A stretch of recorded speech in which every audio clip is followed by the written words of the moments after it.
역사가 아주 오래된 교회에 집회를 간 적이 있거든요. 근데 거기서 아주 특별한 분 두 분을 만났어요. 연세가 드신 권사님 두 분이신데 아주 자매같이 잘 지내시는 분입니다. 근데 이 두 분이 알고 보니까 어마어마한 은사를 다 받으신 분들이더라고요. 뭐 방언은 물론이고 예언, 통역, 환상, 심지어 병 고치고 뭐 다양한 이런 은사들을요 다 접해본 정말 믿음의 백전노장 두 분이었었어요. 근데 이 두 분의 표정이 어두워요. 뭔가 꽉 눌려 있고 불평불만이 꽉 차 있는 그런 표정이라. 그래서 이제 자연스럽게 이렇게 식사하면서 마침 얘기하다 보니까 이 두 분이요 옛날 은퇴하신 목사님이 알고 보니까 성령파예요. 성령파 불러 하고 막 그냥 기도하고 막 그냥 이런 영적 성령 사역을 엄청나게 하신 분이니까 이 두 분 권사님도 그 목사님과 함께 엄청난 그 불구덩이 속에서 믿음의 한 역사의 획을 끊는 거예요. 근데 그러다가 그 이제 목사님이 은퇴를 하셨고 새로 목사님이 부임하신 거예요. 근데 새로 오신 목사님은 또 외국에서 오랫동안 유학을 하시고 아주 머리도 좋으시고 설교도 잘하시고 요즘 말하면요 아주 인텔이 깔끔한 그런 목사님이셔. 근데 이 목사님이 오니까 영적 분위기가 확 바뀝니다. 이제 이 목사님 새로 오신 목사님은 성령의 역사 인정은 해요. 오케이. 인정하는데 인정은 하고 긍정은 하되 절대 문을 열고 막 들어가지 않는 조심시키는 그런 이제 스타일. 저도 그 이해되거든요. 왜냐하면요 이 성령으로 충만한 사역하면 좋긴 좋은데 좀 복잡해져요. 왜냐하면은 아직 우리가 완성된 사람이 아니기 때문에 각자가 갖고 있는 어떤 그 결함, 아직 묻은 죄성 이런 것들이 그 은사와 같이 이렇게 잘 막 그냥 섞여버리면은 은사는 은사인데 그것이 극히 인간적인 냄새를 풍길 수도 있고 오히려 그것 때문에 교회가 복잡해질 수도 있는 거 알거든요. 그러니까 이 목사님은 누구보다 잘 아니까 그런 쪽에 자꾸 이렇게 절제시키고 차단시키고 좀 이러니까 불에 붙었던 사람들은 그것이요 상당히 불만스럽죠. 그런 갈등이 계속되어 오다 보니까 이 권사님들이 마음껏 옛날처럼 쭉 하고 길을 펴고 하지도 못하고 눈치 봐야 되고 그러다 보니까 이제 이런 갈등이 계속 연결되어 왔던 거예요. 나중에 제가 목사님하고도 같이 식사하다가 그 얘기가 자연스럽게 나왔습니다. 목사님 말씀이 제가 상당히 좀 조심을 하고 있습니다. 예. 특별히 이 목사님이 관심 갖고 딱 보고 있는 것이 예언의 은사. 그 교회가 원래 예언이 참 엄청 강력했던 교회였던 것 같았어요. 그러니까 예언 은사가 막 쏟아지니까 이건 뭐 중구난방이 되는 거예요. 이 말 저 말 여기저기 하니까 또 예언하는 사람들끼리도 또 서로가 또 반목이 생기고 이런 경우가 있었다는 거예요. 그러니까 이 목사님이 아예 예언에 대해서는 아예 그냥 딴 건 또 조금은 이렇게 봐주는데 예언은 탁탁 차단시킨다는 거예요. 그래서 제가 이제 듣고 있다가 그 얘기했어요. 목사님 말씀 제가 이해는 됩니다만은 무조건 그래 할 건 아닌 것 같습니다.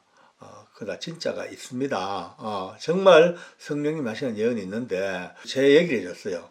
제가 지금까지 살아오면서 3번에 걸친 너무나 놀라운 하나님의 성령님의 예언에 붙들린 적이 있습니다. 제가 간증을 해드렸어요. 제가 87년도에 거듭났거든요. 87년도에 성령님 체험하고 거듭난 바로 그 해에 저와 함께 이제 같이 이렇게 믿음 생활했던 집사님, 아주 성령 충만한 집사님이 계셨어요. 이덕진 집사님이라고 이제 나중에 목사님이 되셨고 우리 맹문교회 담임하시다가 원로 목사님으로 은퇴하신 그 이덕진 집사님, 그 당시엔 집사님이죠. 저도 박효진 집사 때 그러니까 피 끓는 젊음의 때에 30대 후반에 만났던 우리 집사님입니다. 근데 그 당시에 이미 우리 이 집사님은 성령으로 충만해가지고 정말 사통오달 다 열려있던 복이 드문 은사 받은 분입니다. 그분과 같이 이렇게 이제 기도도 하고 했었죠. 물론 저도 그분 때문에 거듭난 체험도 했고 하루는 그날도 같이 모여서 이제 찬송하고 기도하는데 갑자기 이 집사님이 오 할렐루야 하면서 드디어 이제 황홀경에 들어갑니다. 황홀경. 우리는 벌써 몇 번 봤기 때문에 알지요. 벌써 성령께서 강력하게 그의 영과 육을 딱 잡는 그런 때가 벌써 달라. 벌써 눈빛과 표정과 모든 게 달라. 할렐루야. 우리 속으로 또 무슨 놀라운 역사가 있나 싶은데 갑자기 찬양하고 기도하다가 몸을 핑글 돌더니만은 갑자기 제 머리에 손을 딱 얹는 거예요. 양손으로 딱 잡는 거라. 또 처음이었어요. 그런 일은요. 왜냐하면요. 아무리 그래도 서로 간에 예의가 있는데, 인격이 있고 예의가 있는데, 허락도 없이 갑자기 빙글 돌면서 제 머리에 손을 꽉 얹고는요. 그때부터 막 방언으로 기도를 하는 거예요. 그냥 있을 수밖에요. 얼마나 하다가 갑자기 아들아 이러면서 이제 예언, 처음 내 인생 처음 접한 예언입니다. 이제 아들아, 내가 너를 복음의 일꾼으로 세웠고, 네가 열방을 다니면서 나의 복음을 전할 것이라. 이렇게 이제 그 집사님 입을 통하여 기도가 나오는 거예요. 전 속으로 좀 웃었어요. 왜냐하면은 말도 아니다. 내가 목사도 아니고 무슨 열방을 다니면서 복음을 전하는 일꾼이라. 나는 지금 죄수들 지키고 교도관 하기 바쁜데 무슨 복음을 들고 열방을 다니냐 말이냐. 속으로 피식 웃었습니다. 계속 이어집니다. 이제 너가 나의 복음을 들고 온 세계 열방을 다니면서 복음을 전거할 것이라 내가 너를 불렀노라. 또 웃었죠. 속으로요. 말도 아니 좀 갈수록 더 점입가경이네. 말도 안 되는데 그 다음 기도가요. 제 머리를 딱 잡지만은 다시 너가 앞으로 국제선과 국내선 비행기를 번갈아 타고 다니면서 온 세계 열방에 나의 복음을 전가할 것이라. 이렇게 이제 기도를 해요. 정말 황당하죠. 저는요, 뭐 제주도 갈 일도 없습니다. 뭐 그냥 교도소에서 죄수들하고 싸우고 붙이고 찌고 뽑고 그래 할 게 내 일인데 무슨 내 국제선 국내선 비행기를 타고 다니 말도 안 돼요. 이제 끝났지요. 그래 기도가. 제가 물었어요. 집사님 기도가 좀 뭐 거시기하네요. 이랬어요. 그래서 본인도 웃더라고요. 웃으면서 저도 모르겠습니다. 저 의도해가지고 기도한 게 아닙니다. 성령님이 갑자기 저를 장악하셨는데 갑자기 집사님께 기도하라는 감동을 주셨고 그 감동 따라 기도했는데 그 기도 머리에 손 얹는 순간 제 눈앞에 그 모든 것들이 펼쳐졌고 그것을 그대로 본고 들은 대로 내가 전달했을 뿐입니다. 저도 모르겠습니다. 그렇게 이제 끝이 났습니다. 근데 세월이 지나 정말 제가 온 세계 열방을 다니고 지금까지도 다니면서 복음을 전하는 일꾼 돼 있으니까 그때가 하나님의 예언의 부르심이 얼마나 정확했던가가 증명되고 있죠. 두 번째 제 예언의 은혜에 접했던 것이 제가 이제 집사 이제 9년차 넘어가고 10년차, 11년차 이제 제법 이제 됐죠. 근데 어느 날 우리 같이 있는 동역자들과 밤중에 저 대구에 있는 동촌에 있는 어느 기도원에 밤에 밤 기도하러 갔어요. 전혀 이제 우리가 가본 적이 없는 소문만 듣고 갔죠. 가니까 거기에 이제 이때 그 당시 연세가 벌써 80이 훨씬 넘으신 원장님, 여자 권사 원장님이 우리가 가니까 밤늦게 오셔서 같이 인사하다가 기도를 해주겠다 하다가 갑자기 저를 무릎에 손을 얹고 기도를 하시는 거예요. 사랑하는 나의 아들, 내가 너를 훌륭한 장로로 부르겠노라. 너를 장로로 내가 쓰겠노라. 이러면서 이제 기도하고 등을 툭 치면서 할렐루야, 집사님을 하나님께서 장로로 불러 쓰시겠답니다. 이래요.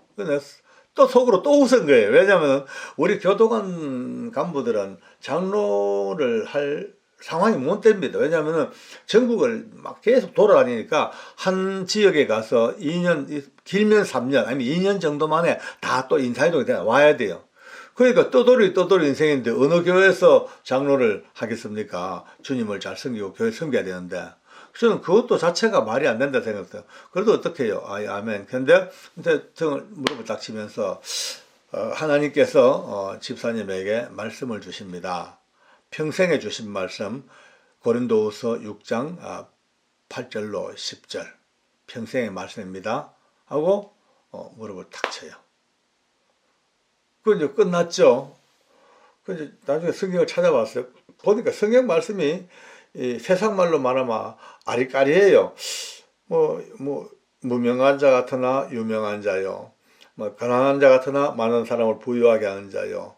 아무것도 없는 자 같으나 모든 것을 가진 자요.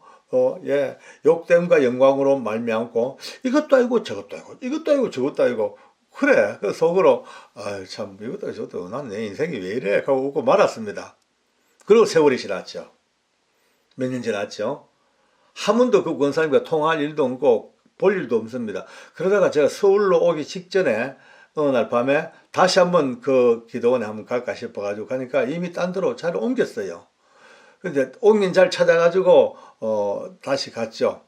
그것도 밤에 늦게 들어가니까 이제 거의 주무시다가 나오셔가지고 다들 인철이 맞아주시고 저 이제 뒤늦게 이 본당으로 들어가다 보니까 옆에 권사님이 서 계신 거예요.